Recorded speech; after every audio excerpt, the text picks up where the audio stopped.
It's really interesting if you ever actually watch this. At that time, Joe Biden was running for president for the first time, so the Judiciary Committee was offering the setting in favor of him.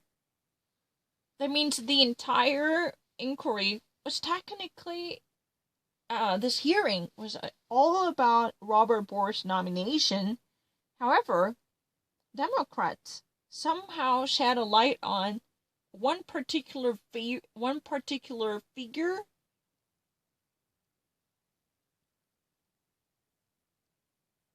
since he was part of a presidential race. He wanted to make his confrontation, and the rest of the setting was a bit like orbiting around him. He was taking center stage in this nomination fight.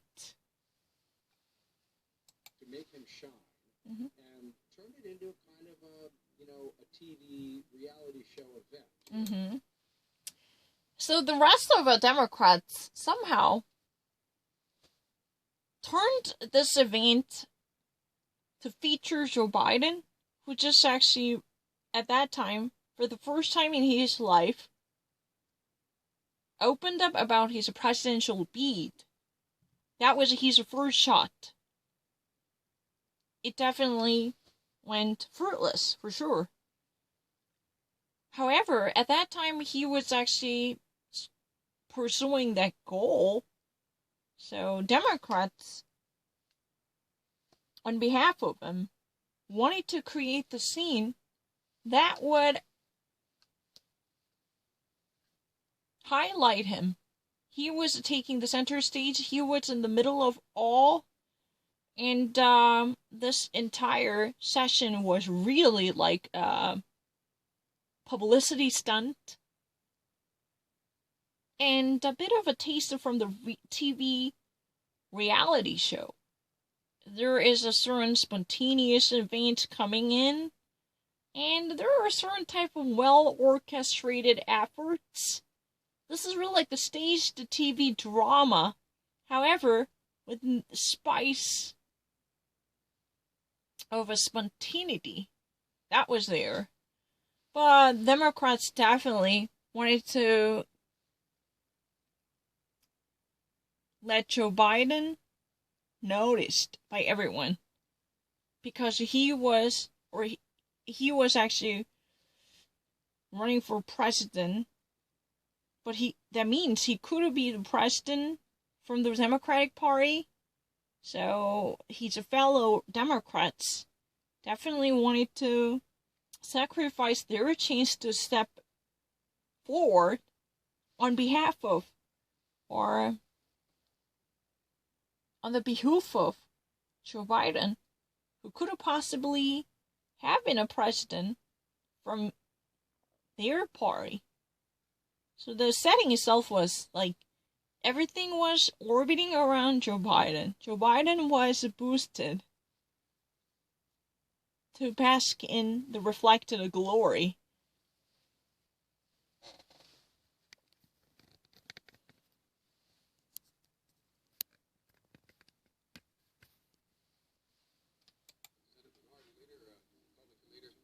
They chose particular places where cameras could go. That would be the least flattering for Robert Bork. Judge, you swear. So they actually demonstrated almost all of them. Even when there would be normally a tolerance for camera filming. So this type of candid camera coverage was allowed to feature every facade of Robert Bork. The least flattering version of him was given. Technically, there was no airbrush or any type of consideration for him. Everything was visibly palpable, either physically or spiritually, because this was really a real-life drama taking place inside the Beltway. But because of this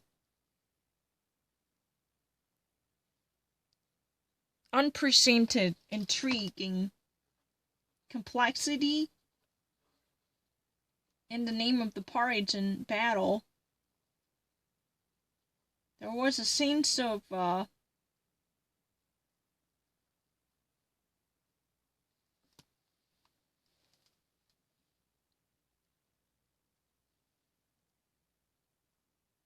seriousness from both sides.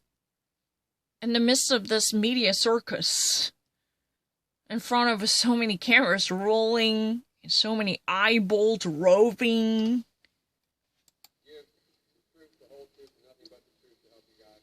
I do, Mr. Chairman.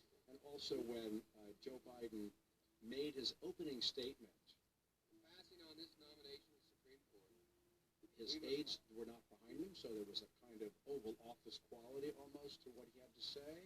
So there was quite a lot of stagecraft involved as well. Mm-hmm. So, you know what? Given the context that he was preparing for his presidential battle, he actually set the stage as if he's been actually making immediate bid for presidency. There was a sense of that, a sense of the idea coming from. I don't really actually want to say in this way. Rather say, it's like, this sounded like the speech coming from the Oval Office, as if he would be a big shot. More than what he was at the time. There was tactful diplomacy in statescraft. He was acting out of elegance and superiority expected from high-ranking officials in our government, because everything was meticulously organized and every little syllable coming from his mouth was calculated to think about his future position in the government. That was at least what it seemed like to be the case.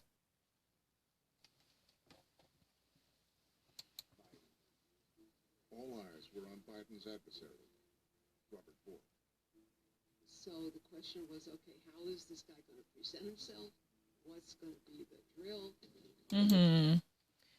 So all eyes were on Biden's rival, Robert Bork. The counterpart of Joe Biden was Robert Bork. So the question was how he would be able to counter the arguments by Joe Biden. Joe Biden was really known to be an articulate verbalist and debater who knows how to throw sarcastic questions, right? So there was a little bit minor questions about the procedural method. Was there going to be a drill, and how would it be able to question these sharp-tongued senator, or how would he be able to answer this type of acrimonious or ruthless questions from him? That was really the argument.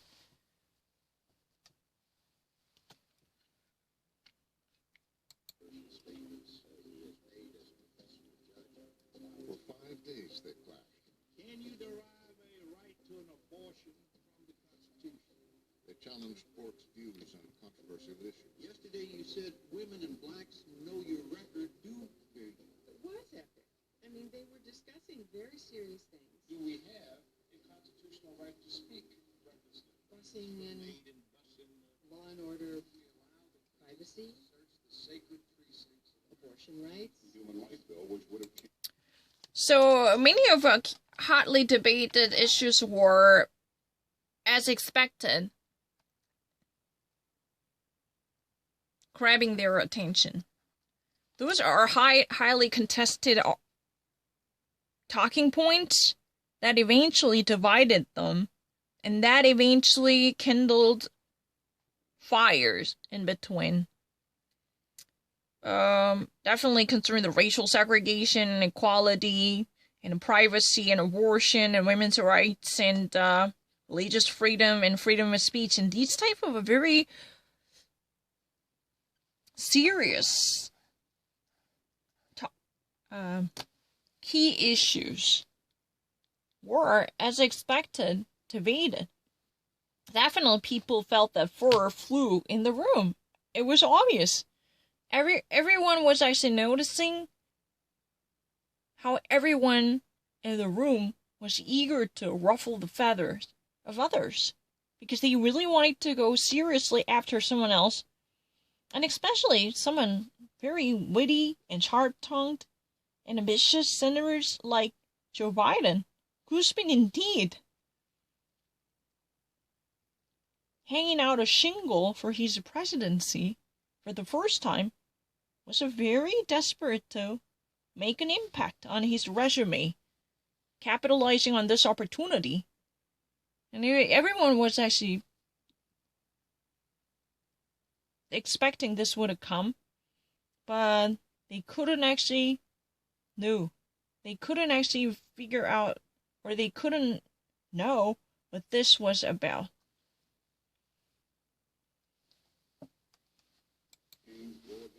Rights to determine all kinds of personal autonomy. Mm-hmm. So, all kinds of questions about the personal autonomy. Because Robert Bork was more like the conservative hardliner. That means he could not explain the constitutional lines in defense of personal freedom or privacy. Definitely there should be minimized governmental roles, but that does not mean any individual can abuse the constitutionally guaranteed rights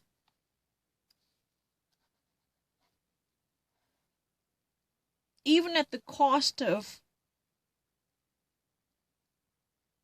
overreading something that had never been fully implied in the original text. That was really his viewpoint. One can never actually read into the Constitution to extract something that has not been there. You might just read between the lines. However, you can never read into the dense text in search of a clause that can be stretched simply to satiate the unbridled passion for women and colored rights and equality. These are really kind of the viewpoints. He never actually wanted to secure the level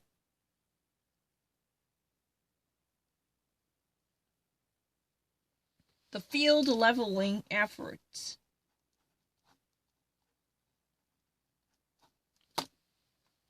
Can I stop it? Because I just really like to take a break. But if I ever actually added one more thing, Robert Bork was a person who could not